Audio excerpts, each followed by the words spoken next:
Ok, mesdames, messieurs, chers conseillers, membres du public, bonsoir. Le quorum est atteint.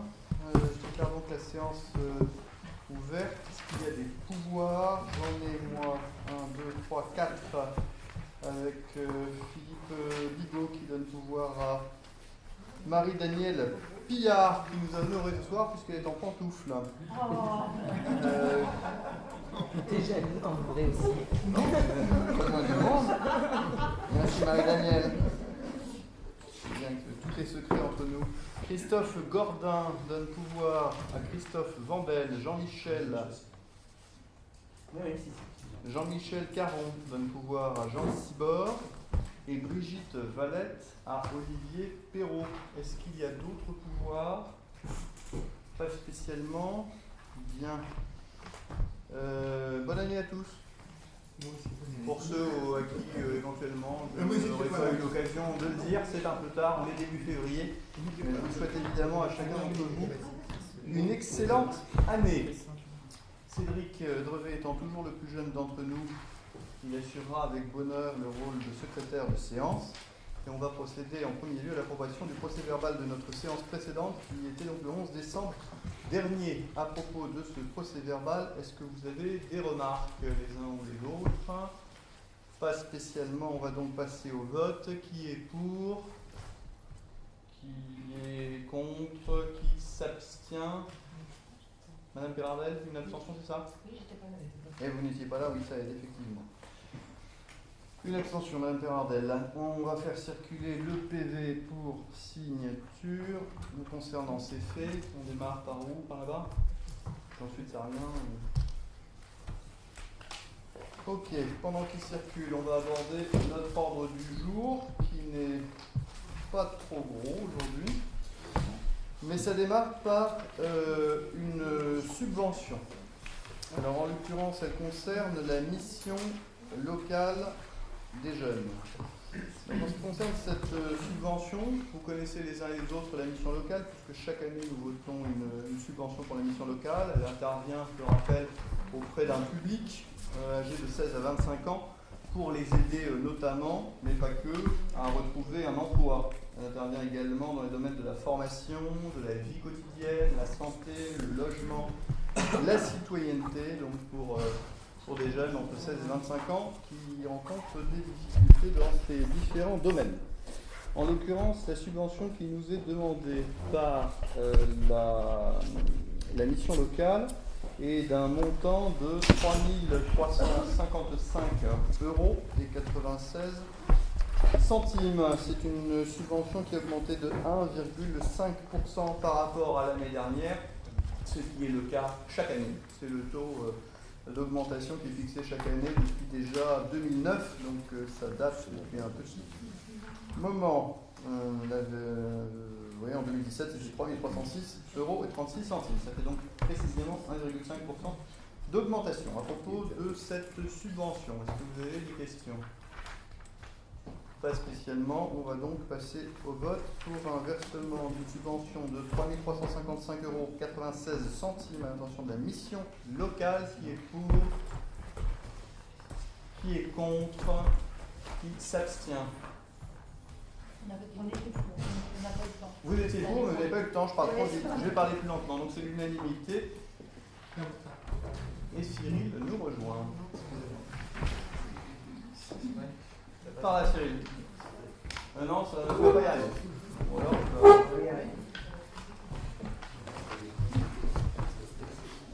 allez, on laisse à Cyril le temps de s'asseoir, à Jean le temps de rejoindre sa place. Et on passe au second point de notre ordre du jour. Ce second point concerne les tarifs, des tarifs municipaux, en l'occurrence ceux qui concernent les locations de salles, les photocopies, et puis un certain nombre de loyers. Et pour nous en parler, je vais passer la parole à Olivier Perrault. Bien, alors en ce qui concerne, alors déjà on n'a pas revu les tarifs, ces tarifs municipaux depuis 2015. Donc en ce qui concerne les tarifs pour les locations de salles, on propose de ne rien changer. Par contre, nous avons modifié les conditions dans lesquelles les conditions de gratuité et les conditions de location. Cela pour plusieurs raisons. D'une part parce que dans la pratique, on insistait beaucoup sur le fait de proposer la gratuité aux associations dont le siège est à Saint-Germain et s'adressant particulièrement au public saint-germinois. Alors, d'une part, on a plusieurs associations dont le siège n'est pas à Saint-Germain, mais qui interviennent sur la commune, comme le FCRD, le Trampoline, et peut-être d'autres, dans le cadre de mutualisation par la suite. Le tennis club, le tennis de la TQSG, son siège est à Quincieux. Voilà. Donc il y a beaucoup d'associations dont le siège n'est pas à Saint-Germain et qui profitent dans les faits de la gratuité. D'autre part, c'est une disposition qui n'est pas légale, donc on pourrait être attaqué là-dessus parce qu'il n'y a pas de raison de faire une discrimination entre les associations qui ont un siège sur la commune et des associations qui n'ont pas le siège sur la commune. La seule discrimination qui peut être faite, par exemple au niveau de subventions également, c'est-à-dire on n'a pas le droit de donner des subventions à des associations qui n'interviennent pas sur la commune. Dans le même cadre, sur les locations de salles, il n'y a pas de raison de faire une différenciation. Par ailleurs, on va rentrer bientôt en période électorale, et donc en 2019 avec les européennes, et donc on va avoir forcément des demandes de réunions publiques, etc., etc., etc. Et donc on tenait à rajouter également cette proposition de gratuité pour les associations politiques. On a rajouté également les réunions syndicales, parce que les réunions syndicales font partie de la loi, je ne sais plus quoi, de l'article L 2144.3 du Code général des collectivités territoriales, qui dit que des locaux communaux peuvent être utilisés par les associations, syndicats ou partis politiques qui en font la demande. Le maire détermine les conditions dans lesquelles ces locaux peuvent être utilisés compte tenu des nécessités de l'administration, des propriétés communales, du fonctionnement des services et du maintien de l'ordre public. Je précise, parce que c'est des choses qui peuvent soulever débat, il n'est pas question de refuser ni la location ni la gratuité à aucun parti politique, quel qu'il soit, puisque c'est pas du ressort du pouvoir de police du maire. Donc ça, c'est ce qui concerne les salles. Pour les photocopies, on n'a rien changé. Exactement même tarif. On laisse également les conditions de gratuité qu'on propose. On propose un pack aux sous des écoles et aux associations de parents d'élèves, un pack annuel, pour leur permettre d'assurer leur fonction. Voilà, donc avant de passer au loyer, je ne sais pas, je vais vous proposer éventuellement, si vous avez des questions sur cette partie-là. Du coup, je n'ai pas très bien compris ce qui avait changé. Alors, en fait, dans la précédente version, dans la délibération de 2015, on proposait la gratuité à peu près dans les mêmes conditions. Hein, je pense que j'ai repris exactement les mêmes cas, sauf qu'on on disait que la gratuité était octroyée sur demande et bien sûr avis de la municipalité aux associations dont le siège est à Saint-Germain et qui s'adressent en priorité à un public saint-germinois. Donc ça, c'était la condition qu'on a remplacée par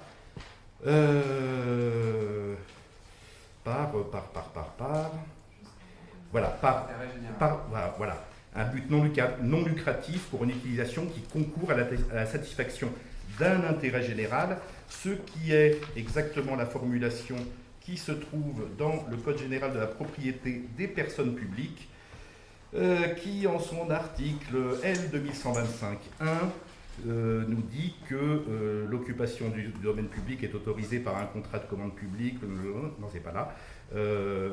Voilà. En outre, L'autorisation d'occupation ou d'utilisation du domaine public peut être délivrée gratuitement aux associations à but non lucratif qui concourent à la satisfaction d'un intérêt général. Voilà, donc on s'est mis en conformité avec les textes de loi qui concernent cette chose-là.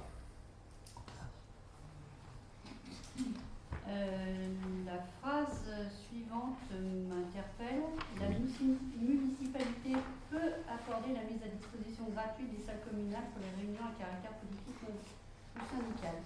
Le terme peut signifie qu'elle peut aussi refuser, peut accorder, donc elle peut aussi refuser. Sur quelle base vous partez pour accorder ou refuser une salle pour des réunions à caractère politique ou syndical? En fait les éléments que je donnais sur le principe de l'article L 2125.1 du Code général des impôts, du Code général de la propriété, non c'est pas celui-là, c'est l'autre, il y a deux codes, sur l'article L 2243 du Code général des collectivités territoriales. Donc le maire détermine les conditions dans lesquelles ces locaux peuvent être utilisés compte tenu des nécessités de l'administration, des propriétés communales, du fonctionnement des services et du maintien de l'ordre public. Ça laisse peu de marge, je dirais, pour éventuellement refuser. Je veux dire que c'est à la municipalité d'un côté d'apprécier qu'est-ce qui est de l'intérêt général, on va dire, pour ce qui est d'un cas, et de l'autre côté, c'est si effectivement on a d'une part des réservations qui existent déjà, s'il y a des journées sur lesquelles il y a du ménage qui doit être fait ou des travaux d'entretien, on ne peut pas accepter l'allocation d'une salle. Et en ce qui concerne la gratuité, c'est le principe de l'intérêt général. Est-ce que la réunion qui est proposée concourt à la satisfaction de l'intérêt général ou pas? Cette phrase n'est rien d'autre que la petite sœur de la phrase précédente qui concerne la gratuité. La municipalité peut accorder la mise à disposition gratuite de salles communales aux associations à but non lucratif pour une utilisation qui concourt à la satisfaction, etc. C'est-à-dire qu'il n'y a pas d'obligation, il y a une marge d'appréciation qui nous est laissée, et heureusement. Il me semble que, puisque vous citez les différents articles des codes, il me semble que ce serait intéressant qu'on le rajoute au moins dans le compte rendu qui sera fait. Parce que, effectivement, quand vous citez l'article du code, ça paraît évident, sauf que quand on lit ça, on peut se dire que c'est la tête du client. Rien n'empêche qu'on mette l'article du code. Oui, de toute manière, si c'est à la tête du client, je veux dire que là, il y a une jurisprudence constante à ce niveau-là. C'est attaquable. Oui, donc c'est voilà, pour donc ça, il suffit autant expliquer que c'est lié à l'article. Voilà, il suffit d'un référé liberté et le maire se fait attaquer. C'est fréquent, j'ai vu des cas, par exemple, où une association de tir, qui a une salle de tir, et qui a refusé à une association extérieure d'utiliser la salle de tir, alors que le club de tir de la commune n'utilisait pas la salle certains jours. Je veux dire que le maire s'est fait débouter et le deuxième club de tir a pu utiliser le stand de tir en question. Il y a une jurisprudence constante à ce niveau-là. C'est-à-dire qu'il y a une... c'est pas la tête du client. Voilà, mais on rajoutera cette phrase au procès verbal effectivement du projet de loi. Okay. Voilà. Est-ce qu'il y a d'autres questions sur cette partie-là, sachant qu'ensuite il va aborder la suite? Est-ce qu'on a une appréciation du taux de réservation, soit par les extérieurs, soit par les associations locales? C'est 98%. D'associations locales. Ah, d'associations locales, mais qu'est-ce que, au final, justement, est-ce que vous considérez le FCRD, la TQSG comme des associations locales? Les associations locales, c'est 100%. Qu'est-ce qui est vraiment purement extérieur? Les associations de la métropole, c'est 100%. Qu'est-ce qui est vraiment purement extérieur?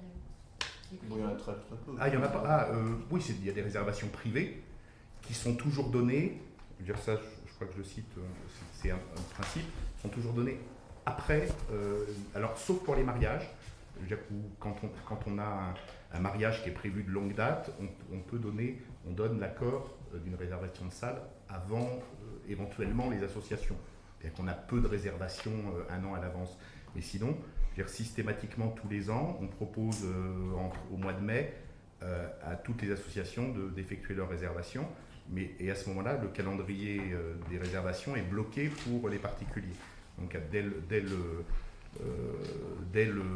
que les réservations des associations sont faites, on ouvre éventuellement la réservation des salles pour les particuliers. Les extérieurs, on a très très peu de demandes. Hein. D'ailleurs, je crois pas, oui, on a vraiment très peu. Voilà. Une question sur cette partie réservation de salle? Non, tu passes à la suite. Oui, alors concernant les tarifs des loyers, alors on a supprimé le droit de place taxi qui était dans les précédents, parce qu'on n'en a plus, on n'a plus d'emplacement taxi, donc ça servait à rien de le laisser. Concernant les loyers terrain, yacht club et loyers appartement groupe scolaire, le loyer n'avait pas été réévalué ni en 2016 ni en 2017 parce que d'une part la différence du taux de l'indice de référence des loyers était en 2016 de 0,01%, c'est-à-dire ce qui faisait une différence de loyer de 1/10 de centime.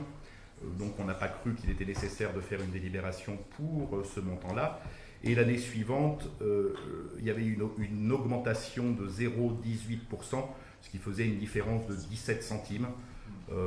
C'était un petit peu on s'est dit que faire une délib pour 1,70 €, ça n'avait pas beaucoup de sens. Beaucoup de sens. Et donc, il se trouve que cette année, il y a une augmentation entre le 4e trimestre 2016 et le 4e trimestre 2017 de 1,05%.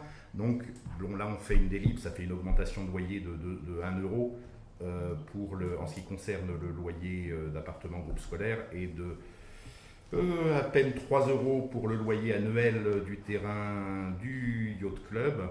On fait l'augmentation de manière à ce qu'il n'y ait pas un écart qui se perpétue avec les années. Je corrige simplement ce que tu as dit, c'est pas l'augmentation qu'on applique n'est pas l'augmentation entre le 4e trimestre 2016 et le 4e trimestre 2017, c'est l'augmentation entre le 4e trimestre 2015, date de notre dernière réévaluation, et le 4e trimestre 2017, voilà. Donc au total 1,22%. 4e trimestre 2014, puisque au 4e trimestre 2014, en mars 2015, on avait délibéré avec comme base l'indice du 4e trimestre 2014. Voilà. Et concernant les droits de place marché et droits de place forain, on n'a rien bougé. Des questions? Pas spécialement. Donc je vous propose d'approuver les tarifs municipaux tels qu'ils viennent de vous être exposés brillamment par Olivier et qui seront donc applicables à compter du 1er mars 2018. Qui est pour? C'est unanimité. Je vous remercie. Décidément, on a très peu de sujets. Donc, avant d'aborder le dernier sujet, notre traditionnelle interruption de séance pour donner la parole au public nombreux ce soir, en tout cas pour ceux qui auraient envie de la prendre. Est-ce que vous avez des choses à nous dire? Non? Tout va bien à Saint-Germain? Il y a du monde. Impeccable. Non? Problème spécial? Pas de questions? Bon, dans ce cas-là, on reprend notre séance pour aborder. Oui, peut-être. Ah, oui, vas-y. Je posais une question, je suis désolé de ne pas l'avoir posée par écrit en temps et en heure, mais j'aurais voulu savoir comment la municipalité avait géré la crue de la Saône, notamment vis-à-vis des habitants qui se trouvaient en situation de maisons inondées. Ouais. D'abord, nos services techniques sont allés voir les habitants il y a une douzaine de jours, je crois, puisqu'on était avertis qu'il allait y avoir des petits débordements. On a donc placé des barrières au fur et à mesure que les choses se passaient. On a été sollicité par une famille, enfin un couple de personnes âgées, en plein week-end, qui commençaient à s'affoler. Donc j'ai fait intervenir le SAMU, les pompiers. Je suis allé sur place. On a embarqué les personnes en question, on a demandé au OTAN de bien vouloir les accueillir. Donc ça fait 10 jours qu'ils y sont. Ils vont intégrer leur logement normalement après-demain. Ma femme les a nourris pendant le week-end. Ici, parce que, comme le OTAN s'est fermé, la restauration, c'était un peu compliqué. Ça c'est pour une famille. Il y en a une autre qui nous a demandé s'il était possible qu'on fasse un arrêté pour catastrophe naturelle. C'était de la responsabilité du préfet. Donc en l'occurrence, au moment où il nous l'avait demandé le matin même, on avait signalé au préfet qu'on considérait qu'il y avait catastrophe naturelle pour les différentes habitations qui sont en bordure de Saône, ce qui peut les aider pour leur assureur. Mais par contre, on n'est absolument pas certain que le préfet nous suivra, parce que l'eau n'est pas montée bien haut, donc on n'est pas du tout sûr qu'il nous suivra sur ce sujet-là. Voilà, on s'est aujourd'hui limité à cela, en étant à l'écoute des habitants qui en avaient besoin, mais la plupart se sont débrouillés par eux-mêmes, donc avaient d'ores et déjà décidé soit de rester, parce que il y en a certains qui m'ont dit ouais, ça fait 50 ans qu'on vit là-bas, donc on sait bien que ça va monter, on sait jusqu'où, mais on est habitué, donc voilà, pas de problème, soit d'autres qui ont quitté leur logis pour aller loger chez des amis à eux. Voilà. Je me suis fait interpeller par une famille qui souhaitait savoir si nous avions des logements d'urgence, qui a été d'ailleurs l'un de nos débats il y a, je crois, 2 ou 3 ans sur le logement d'urgence. Il n'y en a pas à Saint-Germain. Mais en l'occurrence, comme on a les OTAN, assez logiquement, quand il y a un problème, on les sollicite et ils répondent plutôt favorablement. Voilà. Est-ce que vous avez d'autres questions ? Non ?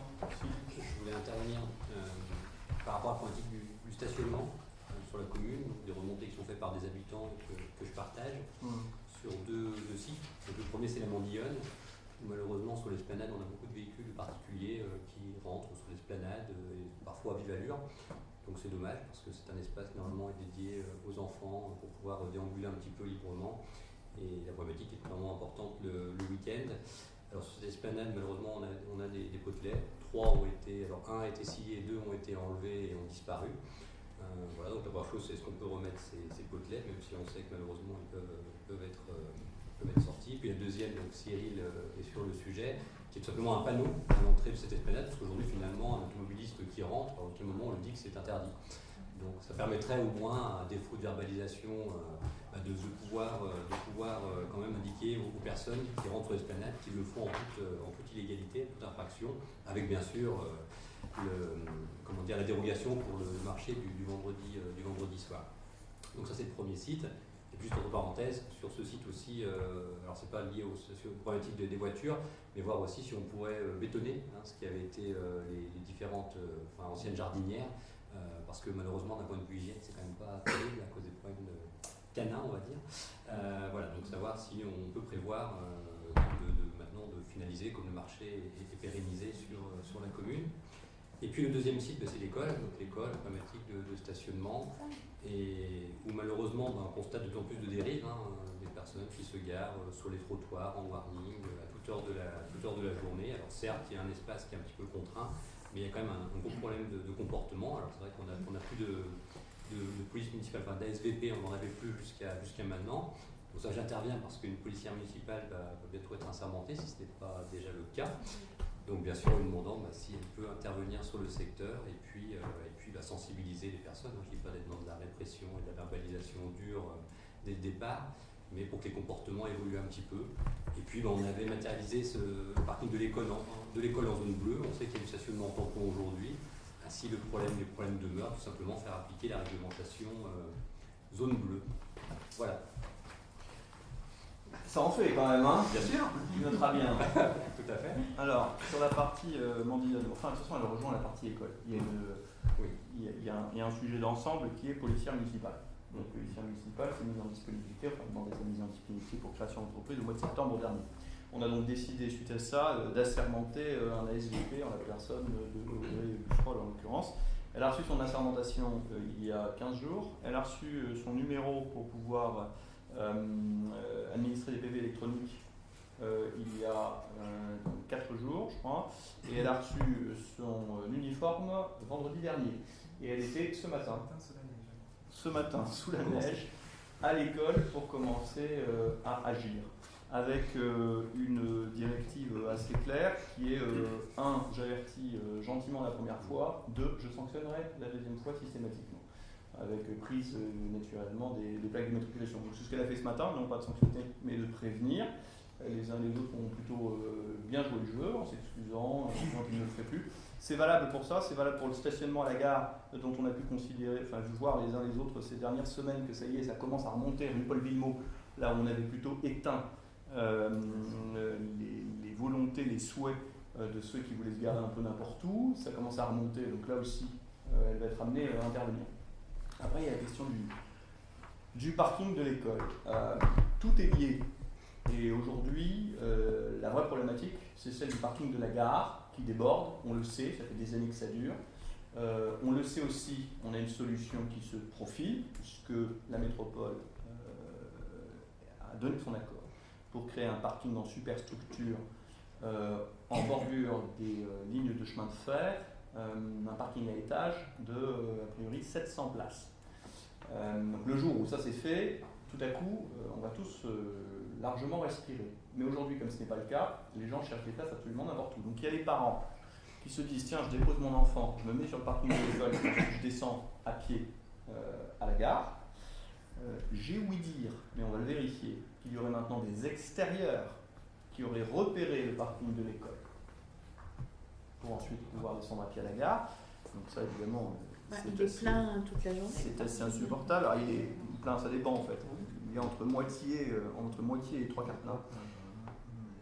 On va essayer de sensibiliser les uns et les autres au bonheur de la marche à pied, du vélo, des transports en commun qui maintenant font le haut et le bas du village de façon relativement régulière. Maintenant, voilà, et à un moment donné, ce sera peut-être un choix municipal que de faire respecter la zone bleue du parking de l'école. Moi, j'ai toujours un problème à demander à des gens de respecter des règles qu'on met en place dans la mesure où ils n'ont aucune solution alternative.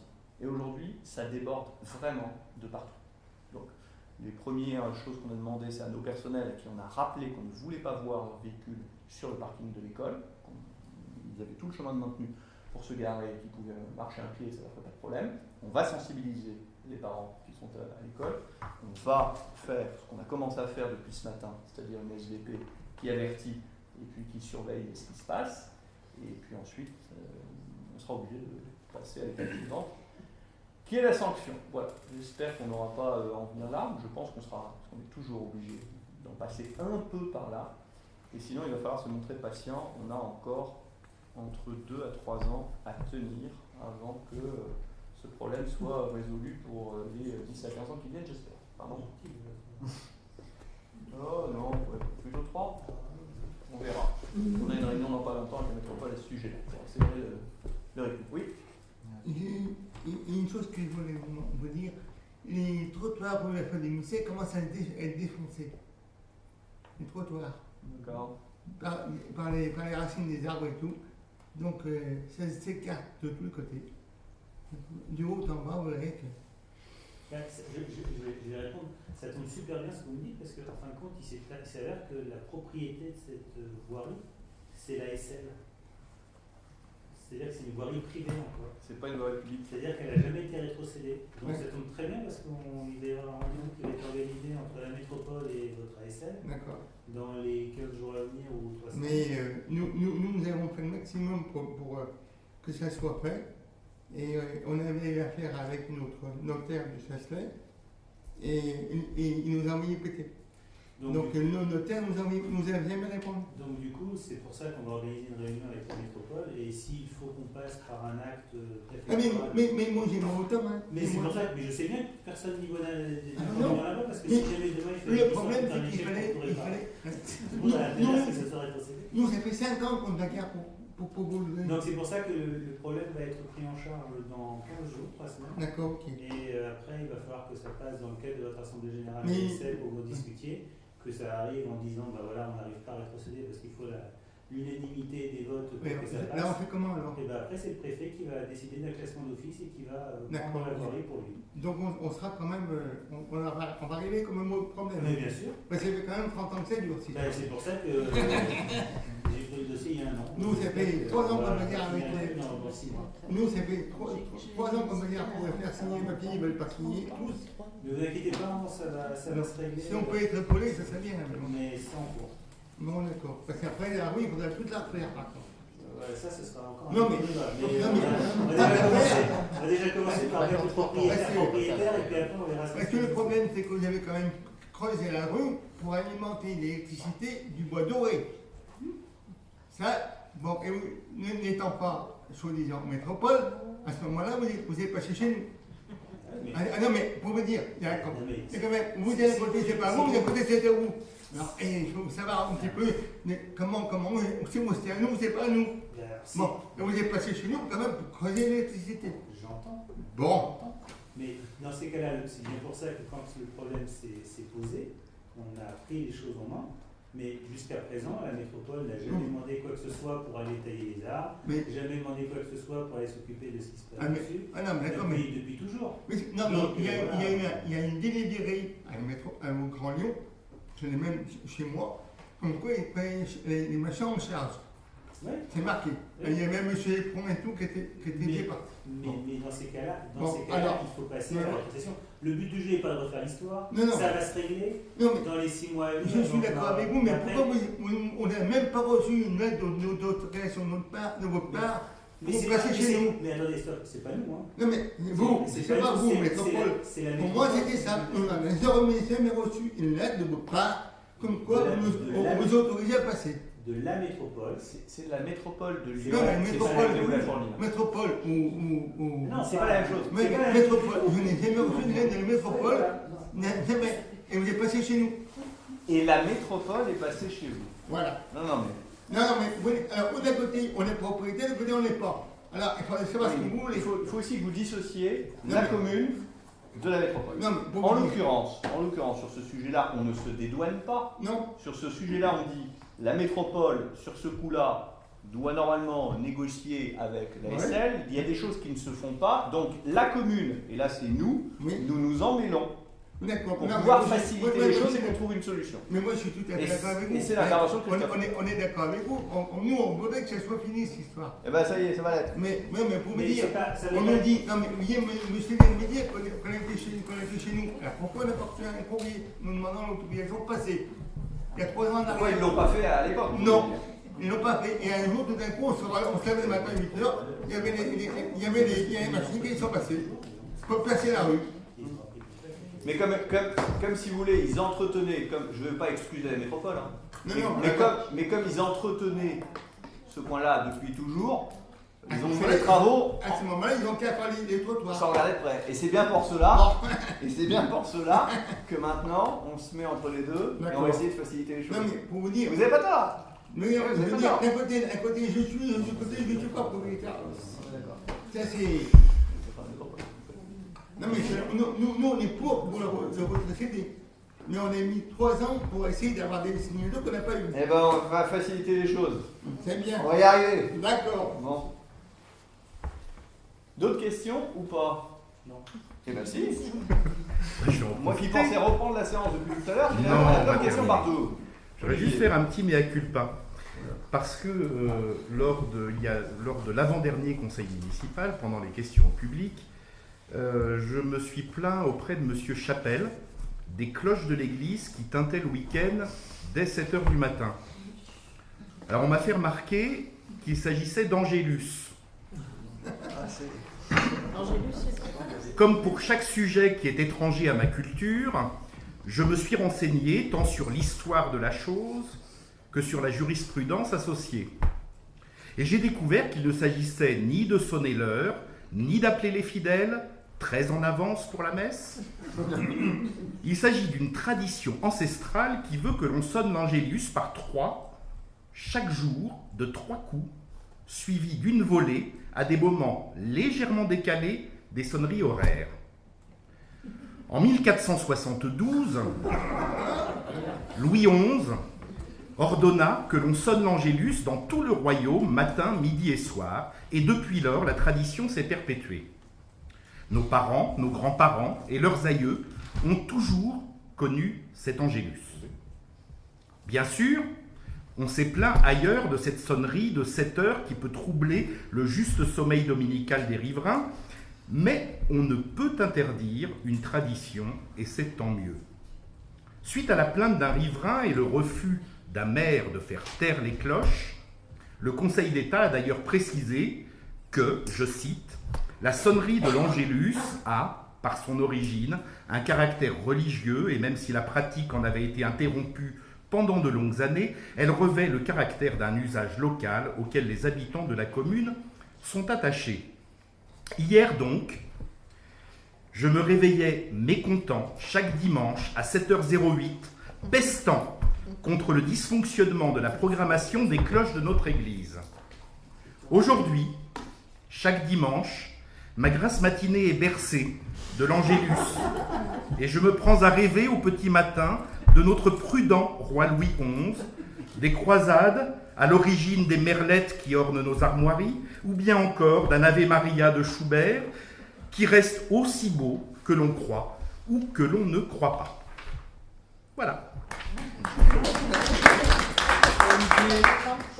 Tu mets des bouquets. Ce qui signifie que le maire d'une commune dans laquelle on habite ne peut pas nous refuser l'Angélus.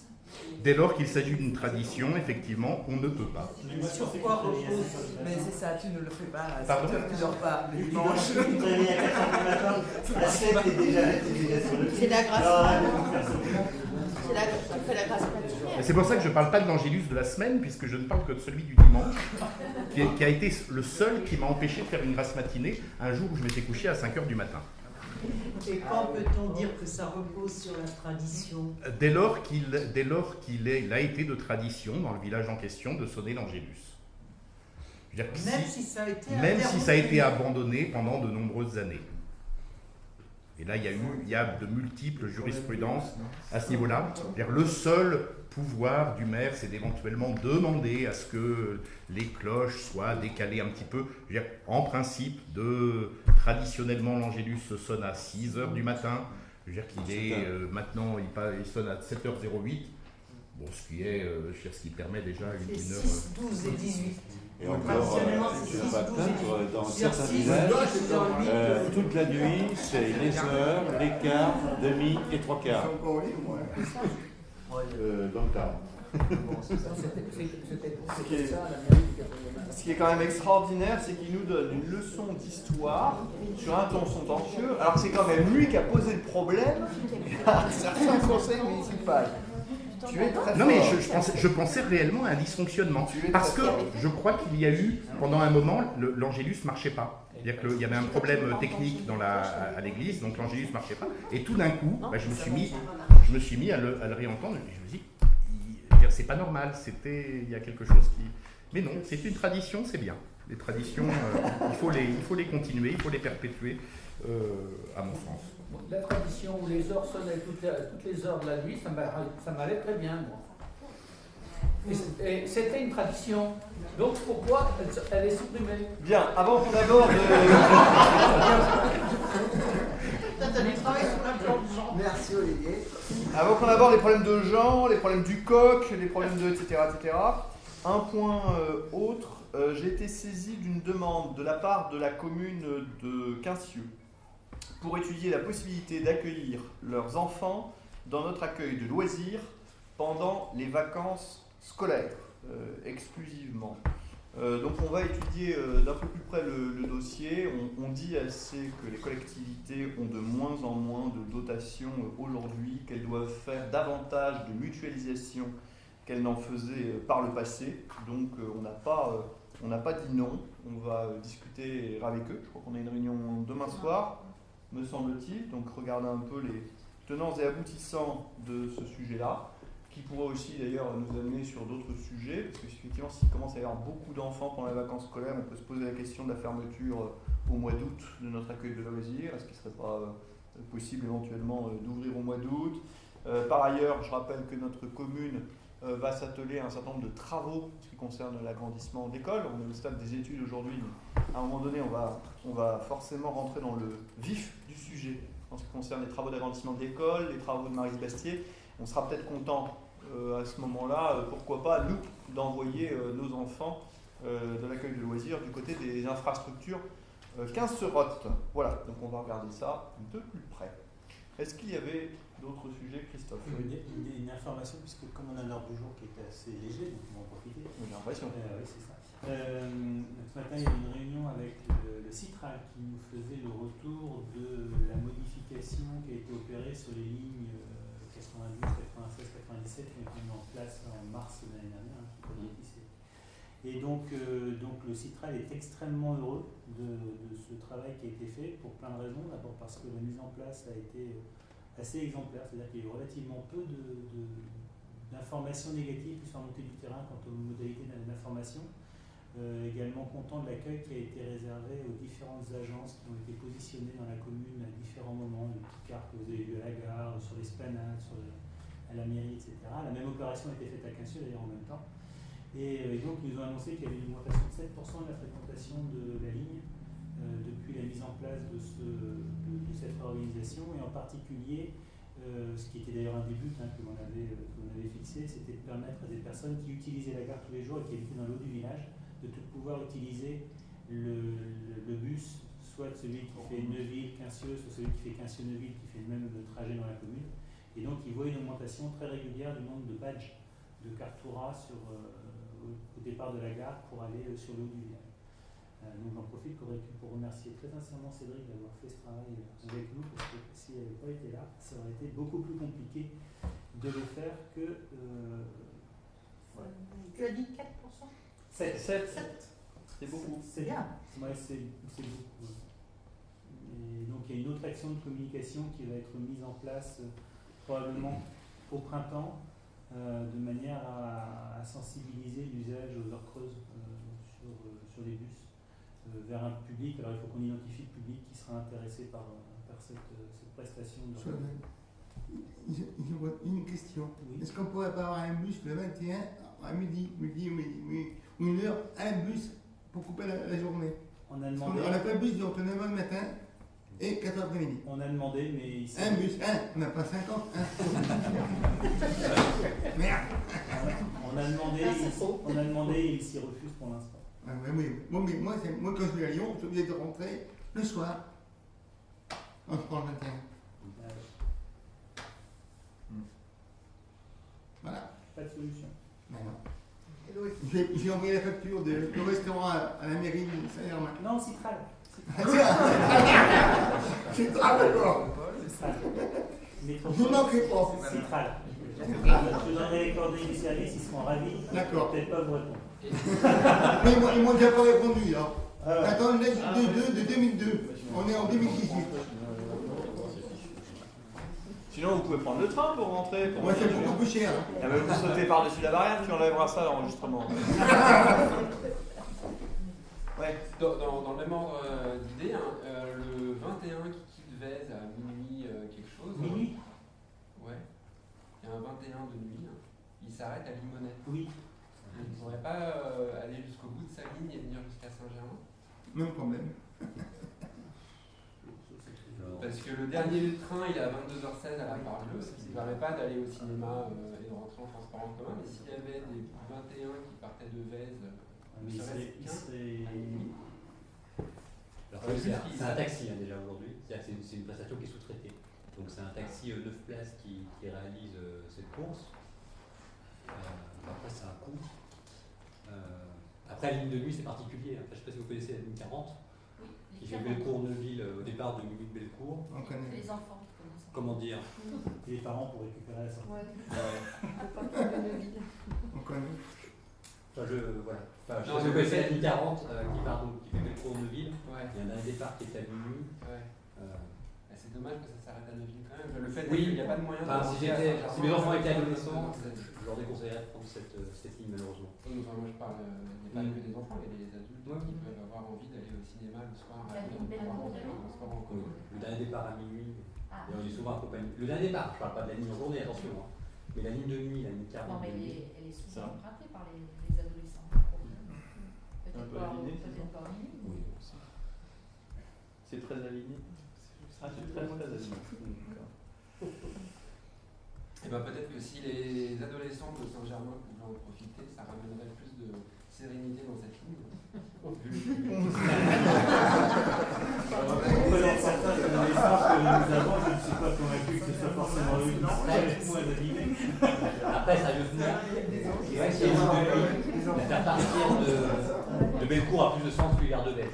Non, mais le fait est que le 21, il vient de temps en temps jusqu'à Saint-Germain et que le dernier 21, il s'arrête à Lyon. Il fait partie de ceux qui ne vont pas jusqu'à Saint-Germain. Mais il s'arrête bien avant, parce que le dernier qui s'arrête à Saint-Germain, c'est celui qui part à 19h45. Ouais, tout à fait. Ouais. Et c'est dommage que les 21 tardifs, il n'y en ait même pas un, quoi. Dire que vous fassent pas de France. Il n'y a même pas un. Il y a plus de 87. Bien. Décidément, les questions au public dureront plus longtemps que le conseil municipal. C'est tout bon, là? Parfait. Alors, on reprend notre séance pour aborder le dernier point à notre ordre du jour, qui est l'avenant à la convention du centre de gestion. La commune a signé avec le centre de gestion du Rhône et de la métropole de Lyon une convention quadriennale pour le contrôle, la réalisation, le suivi des dossiers des agents qui sont affiliés à la Caisse nationale de retraite des agents des collectivités locales, la célèbre CNARCL. Cette convention est arrivée à son terme le 1er janvier 2018, donc de cette année. La convention de partenariat du centre de gestion avec la Caisse des dépôts, qui est gestionnaire de la Caisse nationale de retraite en question, expire elle aussi le 1er janvier 2018. Il y a une nouvelle convention avec effet au 1er janvier 2019 qui va être proposée quand les négociations en cours avec cette caisse de retraite sur le renouvellement du partenariat auront abouti. Ce n'est pas encore le cas aujourd'hui. Donc, sur l'année 2018, durant cette période transitoire qui va entre le 1er janvier et le 31 décembre de cette année, nous devons pouvoir continuer de bénéficier du service qui est actuellement rendu en matière d'intervention sur les dossiers retraite de nos agents. C'est pourquoi je vous propose de m'autoriser à signer l'avenant à la convention en cours avec la reconduction à l'identique des termes de cette dernière. Pour ceux qui ont compris, y a-t-il des remarques? Oui. Alors, je ne sais pas, parce qu'une lecture possible de ça, c'est que vous êtes en négociation avec eux depuis un certain temps et que vous espériez... Pas nous, eux, le centre de gestion et la Caisse des dépôts et consignations, pas nous. La convention, elle est signée entre qui? C'est le centre de gestion transfère ses dossiers à la Caisse de dépôt et de consignation, qui est gestionnaire de la Caisse de retraite. Et c'est eux qui n'ont pas encore, ou qui ne se sont pas encore entendus sur les termes de la nouvelle convention. Donc ils proposent que la convention que nous, les communes, nous avons avec le centre de gestion, eh bien, que cette convention soit prorogée d'une année, le temps que le centre de gestion et la Caisse des dépôts et consignation se mettent d'accord.